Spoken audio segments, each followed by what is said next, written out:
have no issue with WNBA players requesting raises. I mean, the WNBA is having a lot of success. I don't give a damn about the last 24 or 25 years. It's beginning to pay off as an investment, I guess. They made a statement this week by wearing t-shirts that read, "You better pay us." However, Kelsey Plum, for LA, had to make fun of Caitlin Clark rather than simply leave it at that. Colin Cowherd simply reprimanded Kelsey Plum. To be honest, it was long overdue for someone to say it. Even though Caitlin Clark is essentially turning the WNBA from a financially troubled league into a lucrative enterprise, Plum chose to disparage the one individual in charge of their recent success. You'll be shocked by what Cowherd revealed about the ensuing jealousy in the WNBA. What exactly did Cowherd say, then? Furthermore, how can he compare Michael Jordan, his royal heiress, to Caitlin Clark? Please leave a golden goose remark if you agree with Caitlin. Come on. We held a meeting this morning to decide on the t-shirt, which is basically the unified front. To avoid giving away anything, none of the members of Team Clark were present at all. Boy, oh boy, do you wish to know how drastically this change has occurred? Imagine this. WNBA players were had to pay for water on low-cost airplanes for more than 20 years. Water. These women were playing for clubs that were losing money year after year while enduring seasons in deserted arenas. Most fans couldn't even find a jersey to purchase if they wanted one because of the poor sales of items. However, Caitlin Clark, why do you try to win the golden goose? Prior to her arrival, you two were traveling on one of those airlines that charged for a cup of water. One airline is the one whose aircraft have the color of a highlighter. You're flying in private now. All right. Keep your problems to yourself if you're in a band and you're staying at the Motel 6 and you bring a band member along and you're now at the Ritz-Carlton. Okay. You traveled to a 4 Seasons in the commercial district from a Motel 6 in a dubious area of town. Put an end to your conversation. Everything changed overnight when Caitlin Clark arrived. We are discussing a 500% increase in sales of products. 500%. The league saw a 40% increase in attendance, with some cities selling out games that formerly drew just a few thousand spectators spread across enormous facilities. Franchises that were losing money all of a sudden turned a profit. The Indiana Fever had a waiting list for season tickets after being one of the league's worst financial missteps. The t-shirts don't bother me. You have leverage, I believe. You deserve more than 9% in my opinion. But it's simply a series of mistakes. Girls, it's time to mature. Like quickly. This is the player that helped you get off the bright yellow airline, isn't it? They upgraded you to a better hotel as a band member because of this. However, this is what actually energizes Cowherds. Private aircraft, better lodgings, and higher compensation are now available to these same players who were barely making ends meet on low-cost flights. The league's financial situation has significantly improved, and players now enjoy privileges that were unimaginable just 2 seasons ago. However, some veterans continue to gripe about the individual who made it all possible. They ought to get a substantial rise, in my opinion. Perhaps not half of sales because there are many NBA stars and they have a significant impact. One of the WNBA stars, in particular, has a significant impact. The other thing to keep in mind is this. Caitlin Clark has a lot of money already. This year alone, she earned $11 million from off-court endorsements. So she's set no matter how these negotiations turn up. No one else is correct.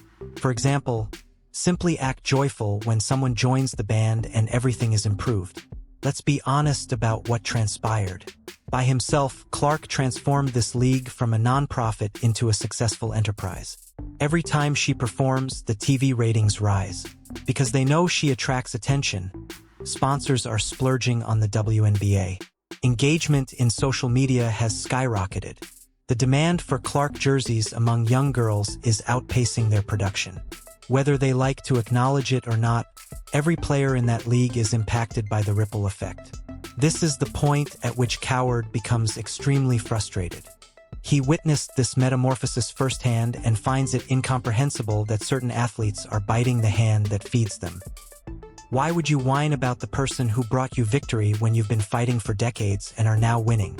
I am aware that you desired for your music to be played first. I mean, it's not the t-shirts, but you wanted to make up the set. You'll be all right. I would lessen my concern for Caitlin Clark. Cowherd's comparison of the league's evolution to moving from a Motel 6 in a dubious area of town to a four-season establishment in the retail district was spot on. Everything that Clark has done for the WNBA is encapsulated in that sentence.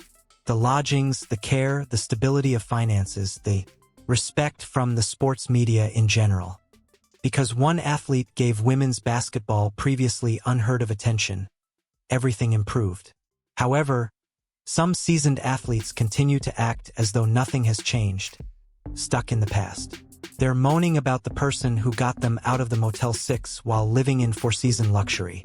Cowherd was no longer able to avoid the terrible revelation of the WNBA All-Star voting results. The voting process for All-Stars is rather simple. Players vote for the people they believe should be recognized, coaches select reserves, and fans vote for their favorites. This is significant because sponsorship agreements and legacy are directly impacted by All-Star choices, construction, and how these players are remembered in history. Being selected to the All-Star squad, particularly for young players, confirms their influence and positions them for greater possibilities. In the player voting, Caitlin Clark came in 9th place. In fact, when it came to player voting for the All-Star game, she came in 2nd to one of her own teammates. There are no limits to the pettiness. However, it's intriguing. The WNBA players were blaming each other for years. They were stating, "People are sexist. The media is sexist. We're not being promoted. We're underappreciated. They don't like the way it looks once they obtain the golden goose." Which guard did the fans think Caitlin Clark was the best? Where was she ranked by her fellow players? The ninth. The same players who benefited from her success ranked 9th, the league's top attraction. The one who brought record-breaking ticket sales and crowded arenas. The vote was also not close. There was a huge disparity between player recognition and crowd support. I've been saying for years that you should ride the wave when it comes.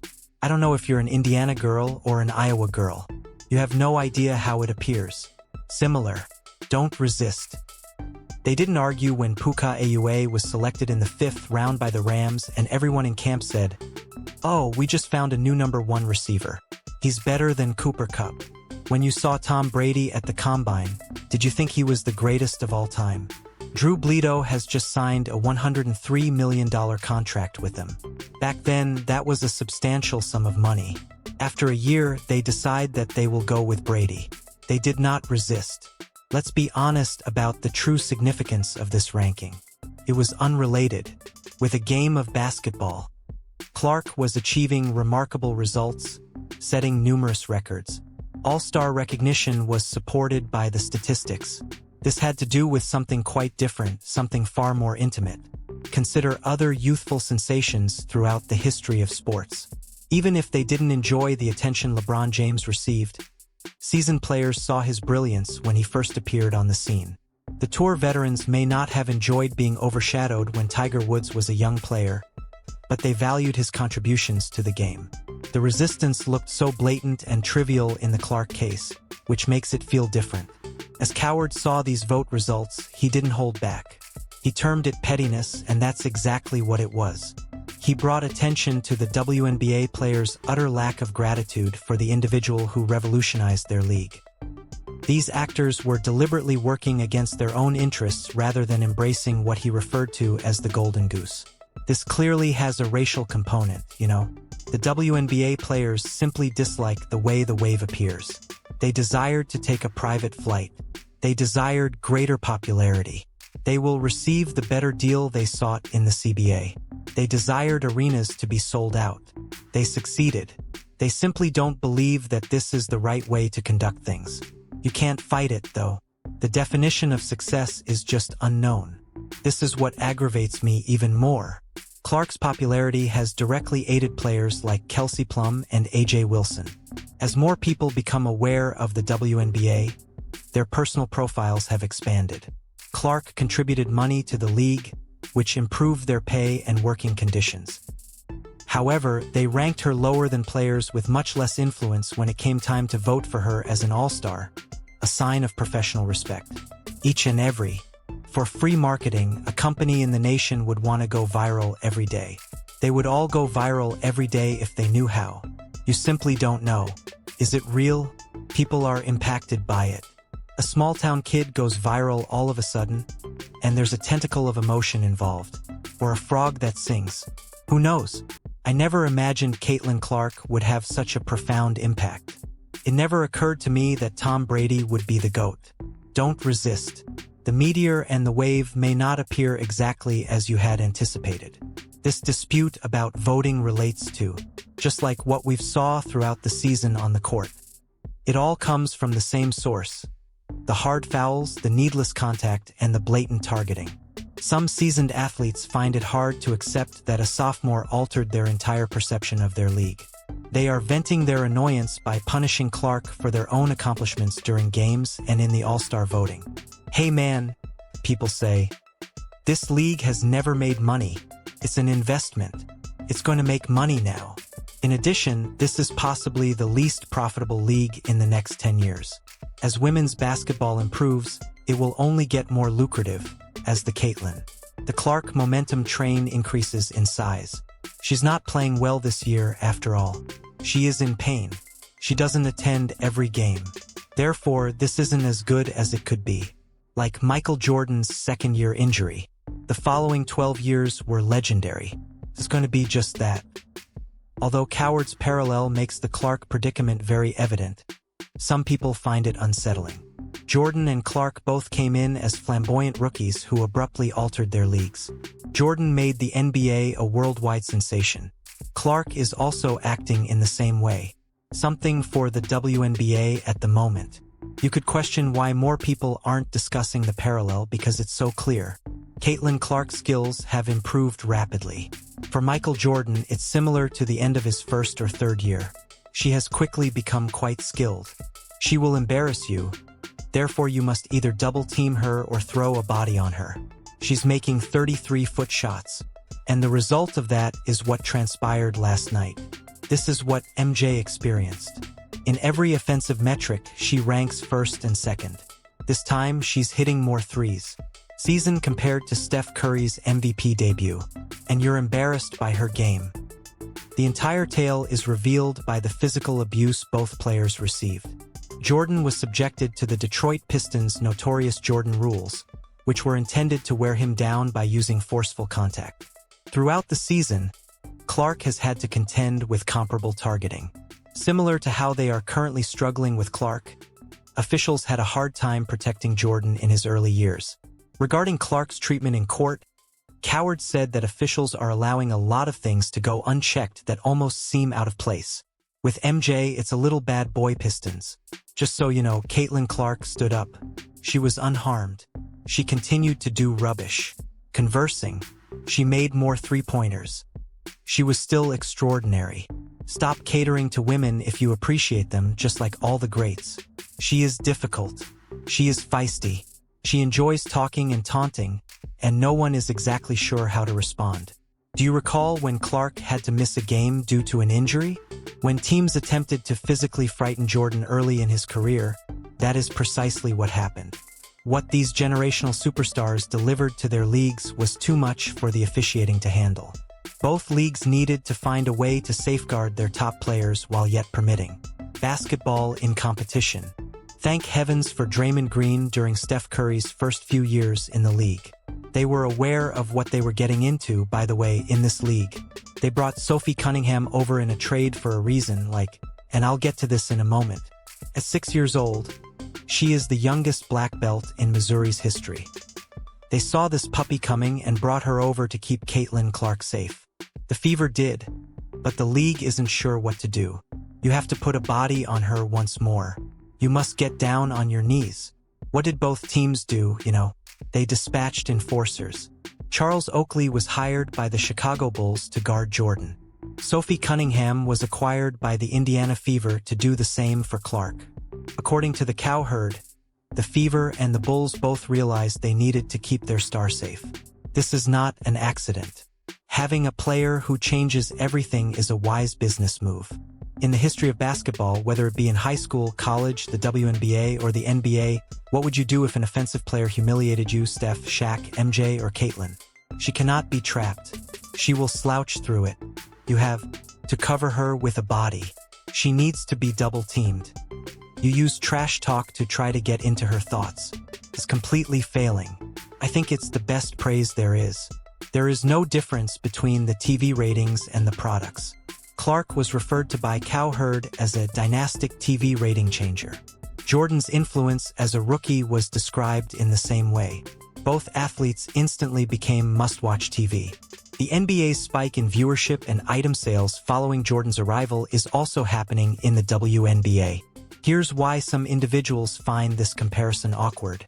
Both veteran players who felt eclipsed by the newcomers harbored deep animosity for Jordan and Clark. Similar to how NBA veterans first objected to Jordan's quick ascent, some WNBA players dislike the attention Clark gets. This animosity is genuine and persistent, as demonstrated by the All-Star voting debate. Thus, they were hazing Caitlin Clark throughout her first season in the WNBA. They are no longer hazing her. Their only goal is to figure out how in the hell they can stop her. It's not hazing. It's okay. Pressure and traps. Thus, the Fever anticipated it. They went to fetch Sophie Cunningham, black belt, age 6. The Bulls protected Michael Jordan by doing this with Charles Oakley. Everything is completely connected with the popularity of the college. Jordan's NBA makeover was a direct result of his fame in North Carolina. The WNBA is benefiting from Clark's Iowa fame in a similar way. Both players transformed their leagues by introducing sizable collegiate fan bases to professional basketball. Cowherd is certain that Clark will overcome the present difficulties because of this contrast. Like Jordan's early problems made him unbeatable later, he thinks Caitlin Clark will only get better as a player as a result of this. The WNBA's future hinges on accepting this change instead of, rather than resisting it. Caitlin Clark is now the physicality flames kerosene. This league is known for its roughness, and now they have this flamboyant guy who they are unsure of how to officiate. They have no idea how to protect her. However, I would think that the NBA and WNBA Colin need to take action when they hear this. Indeed, they do. Recognize that a new superstar in your league is following this arc. First, there will be hazing. It will become physical. The flagrants will be used. Technicals might be involved. Eventually, you'll need a Charles Oakley or a Sophie Cunningham. Wayne Gretzky, after all, did this for years. In hockey, they figured it out. How can Gretzky be stopped? No, we are unable to. How can MJ be stopped? We are unable to. How can Caitlin Clark be stopped? As you all know, this is the worst she will ever be. They can't stop her from getting better. The final forecast for the Cowherd fell like a hammer. The future of the WNBA depends on Caitlin Clark. Clark's second season trajectory will change the way this entire league functions, whether the envious veterans like it or not. The WNBA is finally turning the financial corner they've been chasing for decades, according to Cowherd, and the momentum is growing. There is now more than one player involved. Women's basketball is undergoing a radical change. This is the decision that veteran players currently have to make. Clark's wave can either sweep by you or you can embrace it. This is evident from the financial reality. TV contracts, sponsorship funds, and the pay raises that everyone desires are all contingent on Clark's ongoing success and the league's capacity to leverage her appeal. The league is on a hot streak and the momentum is really good, Cowherd said. You might not have another chance like this one if you miss this one. But steel is made by heat and intensity. Caitlin Clark will only improve as a player as a result of this. The Fever will become even more championship-ready as a result. And congratulations to the Indiana supporters. They will never trade her, so you will have the best watch of the next 15 years. The Steph Curry is her. They're not going to trade her. Examine how other sports leagues responded to comparable circumstances. Some veterans adjusted and prospered amid the emergence of generational stars. Others rebelled and were abandoned. The astute players are aware of the situation and adjust their positioning accordingly. Players like Aaliyah Boston, Sophie Cunningham, Kelsey Mitchell, and Lexi Hull have all done just that. Rather than opposing Clark's success, they have embraced playing with her. They helped Clark through her hardships, shared in her successes, and developed a bond that works for everyone. Instead of being seen as barriers to Clark's ascent, these guys will be viewed as integral to it. Their careers will benefit for years to come because they opted for cooperation over rivalry. If the league makes a complete commitment to the Clark era, what will 2025 look like? Imagine stadia that are sold out being the rule rather than the exception. Sponsorship agreements that have a real financial impact. Because their idols are professional basketball players, young girls are wearing WNBA jerseys to school. Ratings for television that force networks to defend their broadcasting rights. If everyone is on board, this is what the herd of cows could look like. It's clear that Caitlin Clark is the jet fuel now. It's okay if half of the crowd leaves when she's not present. It led Conor McGregor to Jon Jones and the UFC. Sometimes a superstar is needed in up-and-coming leagues, and these days America is all into the UFC, but it does require these unique athletes at times, and it can get really rough. However, if they keep fighting, the league divides into two groups. Those who are riding the Clark wave to success and those who are obstinately battling against their own success. The decision seems clear, but some players keep making it more difficult than it has to be. Cowherd made the audacious claim that, notwithstanding internal politics, Clark will shape the upcoming 10 years. The figures are honest. The financial shift is already taking place, and the fan involvement speaks for itself. Clark has emerged as the face of women's basketball, whether seasoned players like it or not. The league has two options: reality and either work together to succeed or watch as some players fall behind while others succeed with the superstar who made all the difference.